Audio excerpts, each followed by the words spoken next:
All right, welcome in.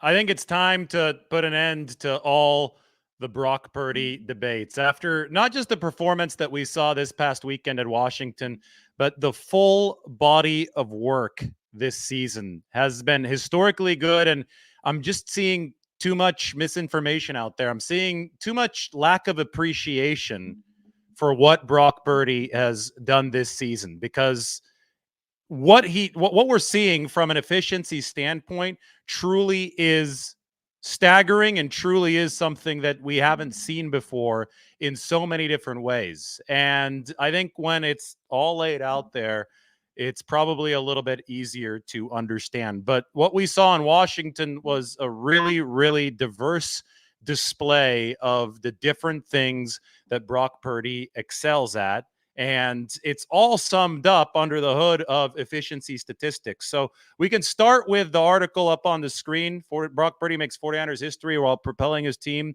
to the NFC's top seed. That's what I wrote from Washington, D.C. You can check it out in the description. It's up on The Athletic. This covers what he did in Washington, but also goes back, 400 days or so to Brock Purdy's first career start against Tampa Bay. And then you have the first career extended action against Miami in December of 2022 now. We're already in 2024. Crazy how time flies. You saw a lot of the special skills that Brock Purdy brings to the table right out of bed as soon as he became the main quarterback for the 49ers. But when I talk about efficiency, I am meaning this right here. And Summer Sports does a great job of putting everything together under one hood. Expected points added per play. Brock Purdy, 0.33. Assuming his season is done, it might not be. They might try to give him some time against the Rams. But for all intents and purposes, 16 games in, this is as long as seasons used to be.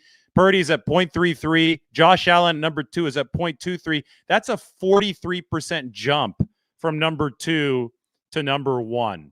When you look at some of the graphs right here, this is a good one to check out. This visualizes how far and ahead Brock Purdy has been past every single quarterback in the National Football League. His dot is in the upper right. X-axis, completion percentage above expectation, best quarterback in the NFL in that regard. Y-axis, expected points added per play, passes, rushes, penalties, everything that happens whenever the quarterback drops back. So he gets credit if he draws a defensive pass interference flag too. All that stuff falls under the hood of what a QB is doing. Does it require help from his teammates? Of course it does. This is a team sport. So every single one of these quarterbacks is delivering with their teammates. And you could see that every single one of these quarterbacks is on an efficiency scale that is correlated with accuracy. And Brock Purdy is exactly where you'd want to be, further to the right and further up. He's been far and away the most efficient NFL quarterback. Now, one thing that I don't think that people fully realize is that Brock Purdy has set an NFL record for deep pass accuracy this season. He's completed nearly 64% of his passes that have traveled over 20 yards in the air. We have never seen anything above 60% up until this year from any quarterback in documented NFL history. In fact, in most seasons, the leader in this category, deep passing, is not even above 50%. And Purdy is above 63%, nearly 64% this year. Purdy also has been the most efficient intermediate passer in NFL history this season, between 10 and 20 yards through the air. He's averaging 13.3 yards per attempt. Now, we talk about the most efficient intermediate passer in NFL history, and I'm really zeroing in on 10 to 20 yards. And then I zeroed in on the deep pass record of completion rate at 63.8%. Why don't we look at this overall? Well, this is one that I don't think people are really realizing. Brock Purdy has the highest yards per attempt in NFL history for a quarterback with over 400 pass attempts. Yes, you read that right. The highest in NFL history, 9.6 yards per attempt for Brock Purdy. You had 2000 Kurt Warner at 9.9, but he played just 11 games because he broke his hand. And Warner that year for the Greatest Show on Turf Rams threw only 347 times. Chris Chandler of the Falcons in 1988, that was an Atlanta team that actually beat the 49ers, might have ended their dynasty in the postseason. Chandler was at 9.6 yards per attempt, but he only threw 327 times.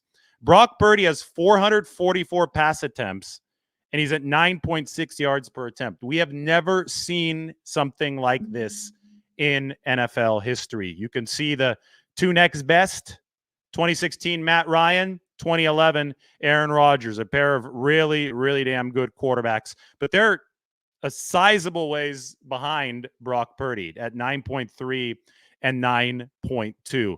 All the while, all the pass protection metrics have the 49ers at like 20 or lower. Composite score number 24 for the 49ers pass protection. So here you have the most deep accuracy we've ever seen, the highest percentage there. You have the highest yards per attempt, period, that we've ever seen with over 400 attempts. Obviously, you have the 49ers passing record at 4,280 yards. You have the best intermediate efficiency, and basically the efficiency in general has been head and shoulders above the rest of the NFL in a way that's not even close. You have all of that, and this is illustrated here, with pass protection that ranks number 24. I hope that really helps people appreciate what Brock Purdy is bringing to the table this year. If that doesn't help you appreciate what he's bringing to the table, maybe the tape will, because the tape is super impressive too. This is the off-schedule play, the touchdown to Brandon Ayuk against Washington. That's Brock Purdy pointing twice. I went up to him in the locker room after, asked right about this play before his press conference, and he said, I pointed twice. And you could see here as he spins away from the defensive end and sprints out, that's some of that elite short area quickness. He does point twice to Brandon Ayuk. He's directing traffic downfield. My mother-in-law shared this with me today. This is the dots version of that Brock Purdy touchdown. So you can get the overhead. You can see how the pocket collapsed. You could see the short area burst. All of a sudden, Purdy is in wide open space. And then you can also notice that Brandon Ayuk reversed course when Purdy pointed. Now, the reason I'm bringing this up is that pointing while you're on the run in the midst of chaos in the football field, directing traffic, keeping your eyes downfield, it's not easy. And Brock Purdy is doing it consistently. I keep on replaying this because I want to pause it at just a moment right here where Brandon Ayuk sees Brock Purdy point him to the left, because Purdy is rolling to the right. It is not natural for a receiver to break to the left when a quarterback is breaking to the right. The scramble drill instructs receivers to break toward their quarterback when he's rolling to the right, because normally it's a big no-no to throw back across the field. But Purdy saw the open grass in the back left corner of the end zone, so he pointed Ayuk that way, and he let it rip with a great throw. If you want to watch the actual tape version of this, well, we'll go back to it. Pocket collapses. Purdy, elite short area burst.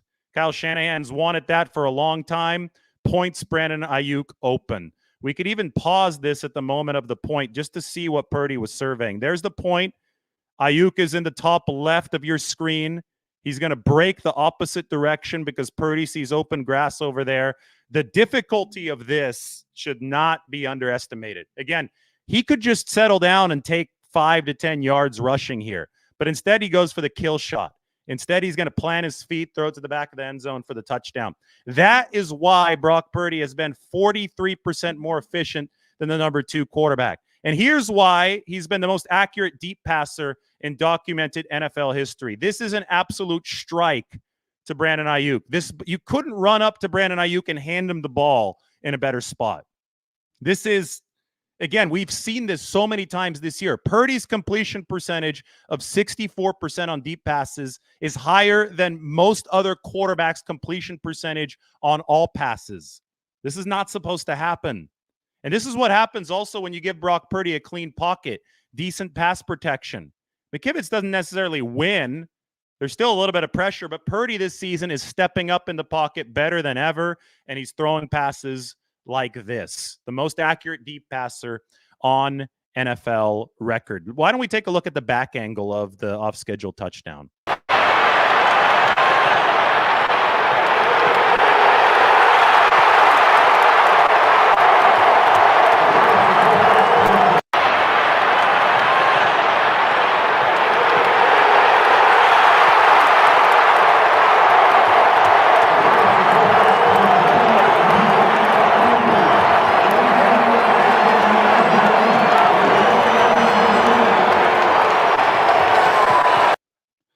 other thing, that was a road game in Washington. That roar, that didn't sound like a road game. It was crazy. I went out into the stands just to scout it out. I think I have a video from a friend of the Charvarius Ward interception. He started returning it even though they ruled him down. That place, I mean, it was a madhouse. And 49ers fans set a record this year by averaging 48% of visiting stadiums across the entire season. And I think that number, they estimated 48% in Washington ahead of that game. That number was low. So if they estimated 48% across all of the games this season, I'm wondering if they lowballed all of them as well, because it seemed that Vivid Seats lowballed Washington. That was according to Vivid Seats. So thanks to them for the data. But you heard the roar. It was crazy. The 49ers, the next time they play away from Levi Stadium this year, if they make it far enough, will be the Super Bowl in Las Vegas. And that place a year ago yesterday on January 1st, Allegiant Stadium, that place got really loud when the 49ers and Purdy came back against the Raiders. Speaking of that, I mean, what's up with the narrative that Brock Purdy has not led a comeback before? They were down double digits last season at Allegiant Stadium a year ago, January 1st, and he did lead the comeback. So, I mean, all of these narratives are just so tired. They're remnants, they're fossils, right? They're remnants of the narrative in the offseason that somehow Trey Lance would start instead of Brock Purdy. That was never going to be the case. Purdy proved his case during his run last season. He was, at that point, established to be head and shoulders better than Trey Lance will probably ever be. You don't worry about where you pick the guy when you have a guy who can be an all-pro caliber quarterback, and that's what the 49ers thought about Brock Purdy. That was clear on the tape last season. It was clear because he was accurate. It was clear because he had arm strength to make cross-field throws look easy. And I think that actually docks Brock Purdy some points from the people who are casual observers, because they think that certain passes that he makes are easy, but they're not. Throwing cross hash on a 53-yard wide field is definitely a hard thing to do, and he does it all the time. I mean, all of the physical skills that Brock Purdy has shown, which includes the quickness with his feet and his ability to move within the pocket and manipulate pressure and buy time, like we saw to Brandon Ayuk for that touchdown. I mean, it's worth playing one more time. I mean, the ability to do this, to generate about 10 yards of separation at the snap of a finger, to give yourself time to direct traffic downfield. All of these Brock Purdy skills have been on display for over a year now. So the people who have willfully chosen to ignore them have been wrong about him time after time after time. First, they were wrong in relation to Trey Lance. Then they were wrong in relation to Brock Purdy's MVP credentials. He absolutely has MVP credentials. Anybody who leads the NFL in yards per attempt, NFL history in yards per attempt at over 400 attempts, anybody who has the adjusted net yards per attempt figure that Brock Purdy does, that includes the sacks and interceptions and touchdowns. He's top 5 in NFL history. Anybody who has those kind of credentials is a very deserving recipient of the NFL MVP award. Now, I don't know if he's going to get it. I think that the MVP award has been dumbed down to a week-by-week analysis now instead of the big picture analysis, and that's fine.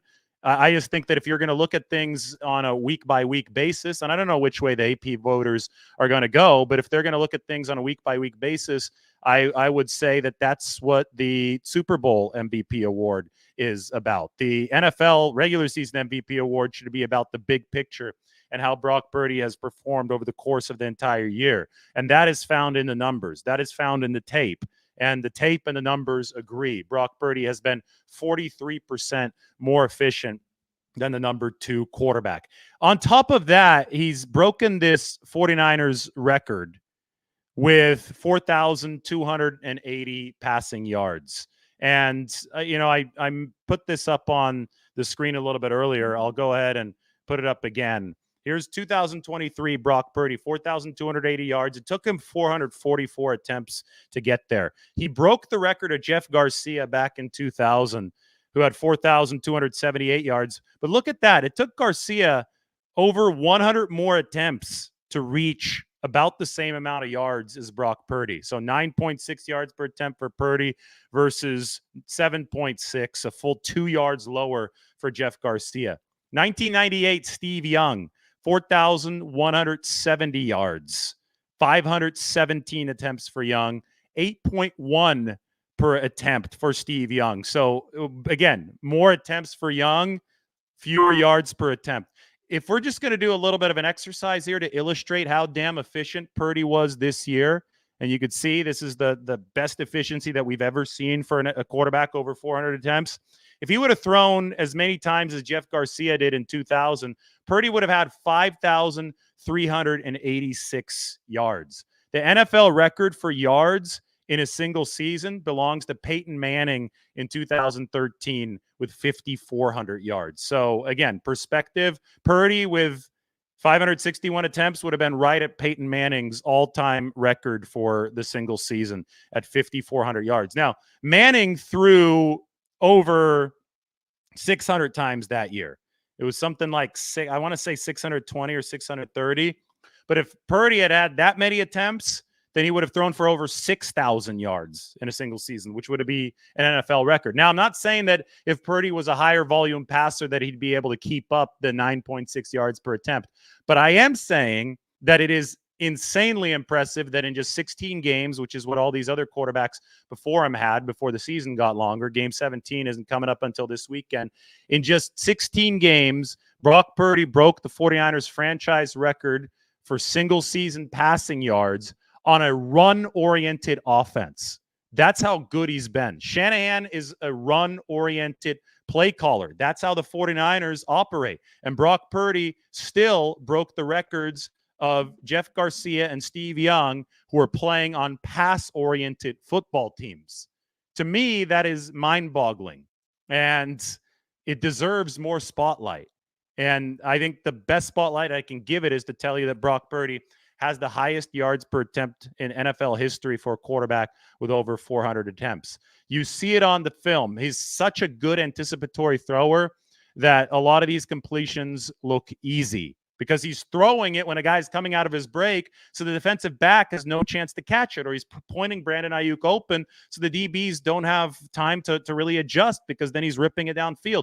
The crosshash throws, of which we've seen a lot from Brock Purdy this year, he makes them look so effortless that people think it's an easy throw. But again, I will repeat that a football field is over 53 yards wide. So if you're throwing from the opposite hash to the boundary, that throw, especially if it's a 15 to 20 yard gain downfield, that throw is traveling a serious distance. That could be a 35 to 40 yard throw in the air that he's just flipping there and making it look easy with velocity. Because if a throw across the field, cross hash like that, is not thrown with enough velocity in the National Football League, that's going to be a pick six every single day of the week.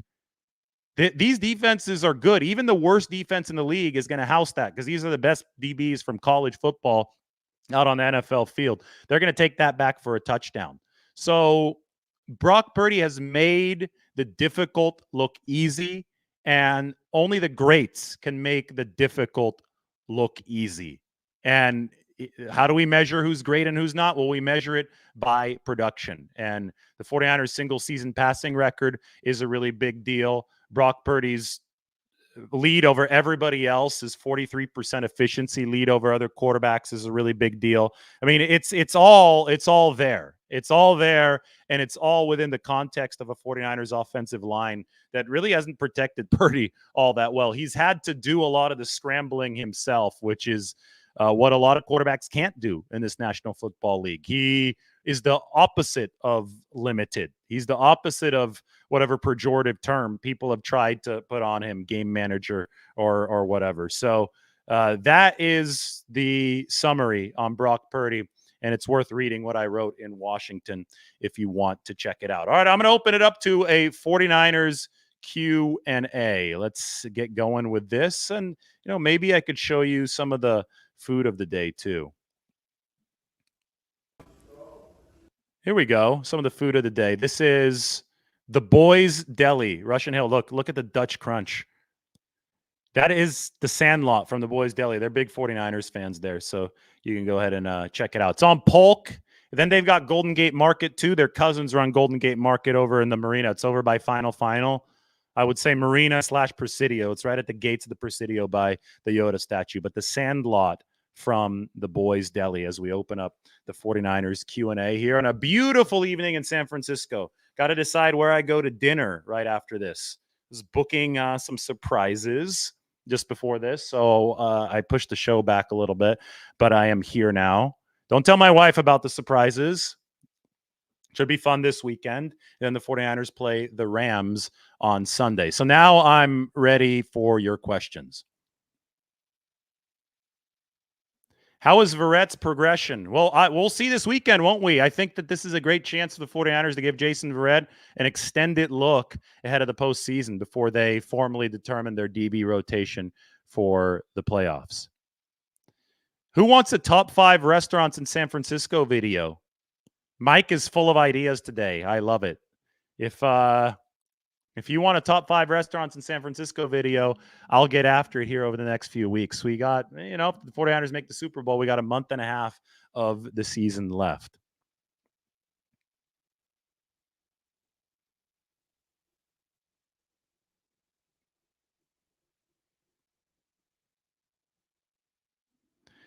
The people who don't like Brock Purdy don't know football. I think that's true. I think that when every single piece of data screams in your face that Brock Purdy is an elite quarterback, that he's an MVP type of player, like literally every single piece of data, and that includes the bad games that Brock Purdy has had. Every single MVP and every single elite quarterback in the history of the game has had bad games. So if you say, oh, he didn't play well against the Ravens, and you use that to say that he's not the MVP or that he's not an elite quarterback, it just proves that you don't know the game. It just proves that you don't understand context. It proves that you're probably raised on playing Madden, that video games are your way of operating and not the real NFL, because not every single performance is going to be a 300-yard perfect performance. There's going to be a 3-interception game. There might be a 4-interception game. There might be a couple batted interceptions, but the truth always lies in the big picture, in overall production. In that case, the numbers don't lie and the tape doesn't lie for Brock Purdy.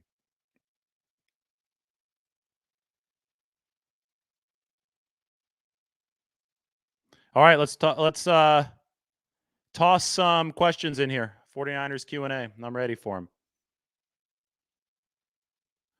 Do I anticipate Elijah Mitchell being more of a factor in the playoffs? Yeah, I think so. I think that you want to have that 200 monster at running back, and he's running really well. Whenever he's healthy, Elijah runs really, really damn well for the 49ers. But I think they're going to also have Christian McCaffrey at full health by the time that this tournament starts.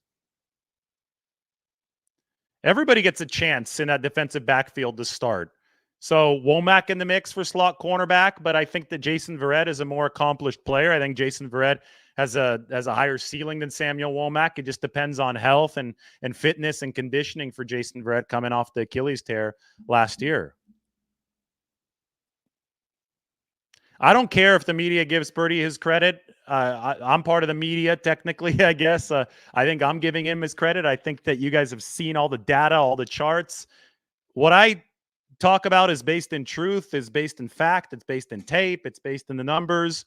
And that's all there. If people just want to talk for the hell of talking to get their clicks, and Brock Purdy's an easy target for them, they could go ahead and do that, but they don't have a lot of credibility when they do that. So who cares? Let's just watch the football and enjoy the results that come along from it, because this has been fun to watch from Brock Purdy this year. I am a fan of good football. I'm a fan of historic football. I'm a fan of perspective. And Brock Purdy has given us a lot to apply perspective to, because he's been so good this year.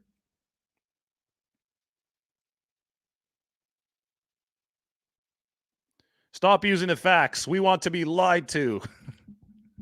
Classic. 2024, right at play. Happy New Year.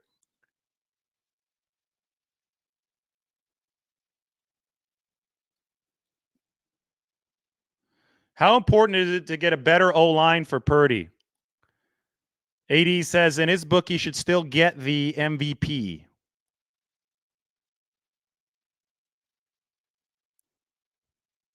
I think it's very important to get Purdy a better O. I think it's always important to protect your quarterback, right? I think that Brock is exceptionally quick. He's such a good mover in the pocket. He's got it seems like he has eyes in the back of his head when he's rolling out of the pocket, when he's dancing around there. Some Russell Wilson in him, but I think he's actually quicker than Russell Wilson even was in his prime. I think that he's got that twitch. Russell Wilson was really elusive. Purdy is elusive too, but he's got the twitch. He's got the burst. So he can get away with having worse pass protection, but anybody is going to be set up for more sustainable success with better pass protection.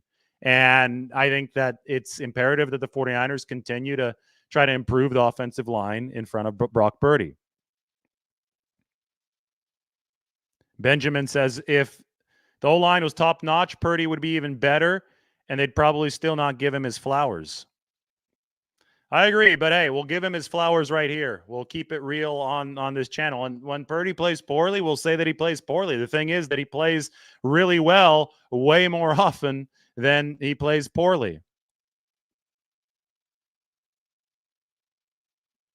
This is perspective. People have to remember that Joe Montana threw lots of interceptions in his early playoff career, 11 in 6 games between 1981 and 1984, but he kept on slinging it. Interceptions are part of the game. Every good quarterback will throw some. Brock needs to do the same. And his Purdy's interception rate is below league average. So to act like one interception is the end of the world, that's what everybody does. Everybody's just so reactionary. And it causes people to not realize that, oh my God, Brock Purdy is doing stuff on the aggregate that is historic. That sandwich is historic too. I didn't mean to put the sandwich up there. I meant to put this up there. You can see Purdy's efficiency. Again, 43% better than number 2, Josh Allen.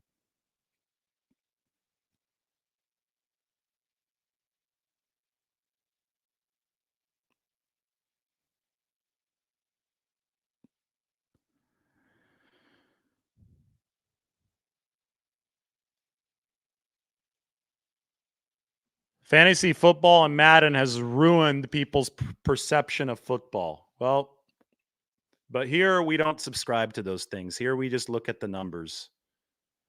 And the numbers, and we watch the tape too. We look at the numbers, we watch the tape, and we see Brock Purdy doing stuff like this. I mean, we could see the off-schedule plays, and those have been around since he joined the league. I remember when he sidestepped the Tampa Bay defender, the pass rusher last year, and threw to Deebo Samuel, or the Ayuk play against the Seahawks. But then he also is the highest deep pass completion percentage ever recorded this year.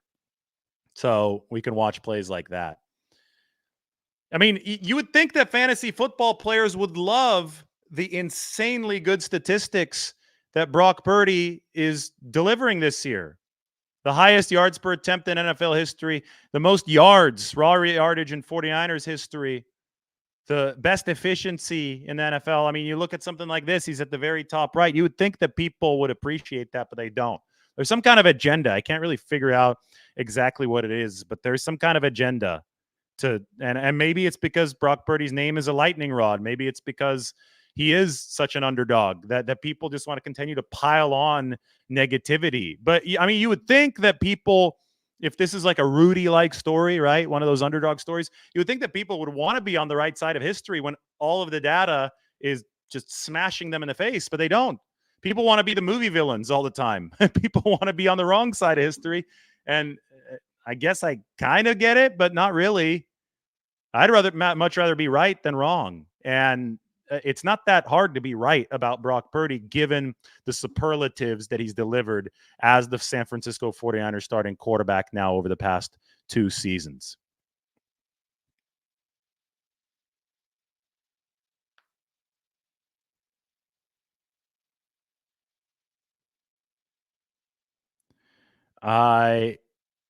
Tommy Haverford says it's crazy because he's also humble. Yeah, there's nothing controversial about Brock Purdy, right? He just shows up. He drives a tractor over the course of his bye week in Iowa.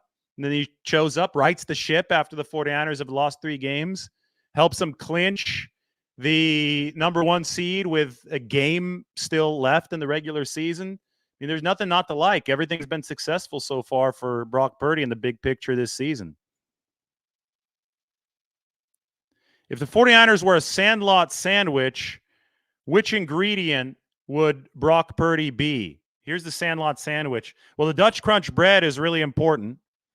The chicken is really important, though. I mean, if you don't have, yeah, I'm not a vegetarian, so I think that Brock Purdy would be the meat of the sandwich. He'd be the chicken, right? Because if you took out the chicken, then you'd have a vegetarian sandwich, and to me, that's not something that I would order. So that's just my thoughts. That's the Sandlot from the Boys Deli on Polk in San Francisco. Go ahead and check it out. Fernando says avocado, but a lot of people order without avocado. So I'm not so sure about that. Do I think signing Ayuk is a priority? Yeah, I think Ayuk is an A-list player, and I think the 49ers like to keep really good players around.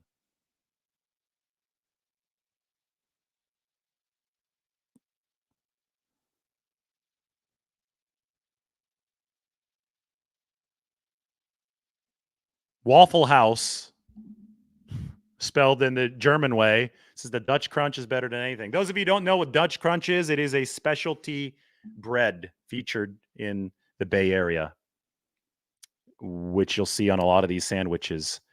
It is awesome. It really does crunch as you bite into it. So check it out at basically any sandwich shop in the Bay Area. But then you can't find it anywhere else. It's very, very limited to Northern California and the Bay Area.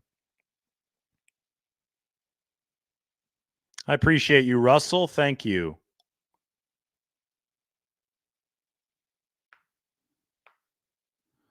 What's the plan to move past Ambry's injury? Well, they think they're going to have him back for the divisional round. Hand surgery today, maybe put a club on it and go from there. But Jason, you just try to stack DBs, right? Jason Verrett probably going to get some time against the Rams. Darrell Luter Jr., another possibility. Samuel Womack. As many bodies as possible gives you as many options as possible. But I think Ambry Thomas is going to be available for the divisional round. No, Dutch Crunch is a Bay Area specialty. It really is. I haven't seen it anywhere else. You could we'll do a show on Dutch Crunch. Maybe I should end on that note because I want to go eat. I want to go get a good burger or something right now. Dutch Crunch, awesome. The Boys Deli on Polk, really good. You know who else is elite? Brock Purdy. There you go. The top right guy, Brock Purdy. You can see all the dots too. Awesome from Brock Purdy this year. Really, really good stuff. And it finished with this throw to Brandon Ayuk. Dinner time for me, everybody. Thank you very much. We'll talk to you soon.